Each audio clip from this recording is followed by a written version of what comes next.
Hi all.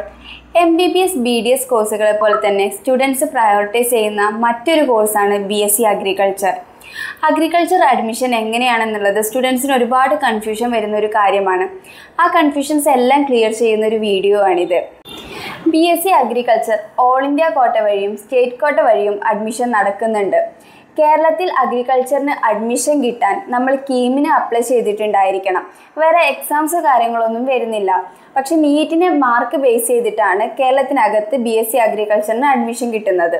നമ്മുടെ കേരളത്തിലുള്ള സീറ്റുകളിൽ 85% സീറ്റ് സ്റ്റേറ്റ് കോട്ടയും ബാക്കി വരുന്ന 50% സീറ്റ് ഓൾ ഇന്ത്യ കോട്ടയുമാണ്.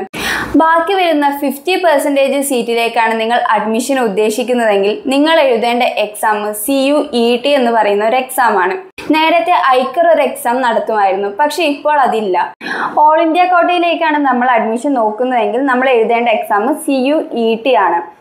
പക്ഷേ ബാക്കി വരുന്ന 85% സീറ്റിലേക്കാണ്, അതായത് കേരളത്തിനകത്താണ് നിങ്ങൾ അഡ്മിഷൻ നോക്കുന്നതെങ്കിൽ നമ്മൾ കീമിന് നിർബന്ധമായും അപ്ലൈ ചെയ്തിട്ടുണ്ടായിരിക്കണം. അതുപോലെ നീറ്റിന്റെ എക്സാമും എഴുതിയിട്ടുണ്ടായിരിക്കണം. ഇതിനെ ബേസ് ചെയ്താണ് കേരളത്തിലെ അഗ്രികൾച്ചർ കോളേജുകളിൽ നമുക്ക് എലിജിബിലിറ്റി നേടുന്നത്.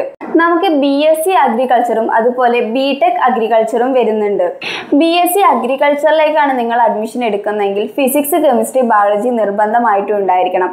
അതുപോലെ ഫിസിക്സ്, കെമിസ്ട്രി, മാത്സ് ഉള്ള ഒരു സ്റ്റുഡൻറ്റിന് BTech അഗ്രികൾച്ചറും എടുക്കാം. ഇപ്പം നിങ്ങളുടെ ഓൾമോസ്റ്റ് സംശയങ്ങളെല്ലാം തീർന്നെന്ന് കരുതുന്നു. ഇനി കൂടുതൽ എന്തെങ്കിലും ഡൗട്ട് ഉണ്ടെങ്കിൽ നിങ്ങൾക്ക് വിക എഡ്യൂക്കേഷനുമായിട്ട് കോൺടാക്ട് ചെയ്യാവുന്നതാണ്.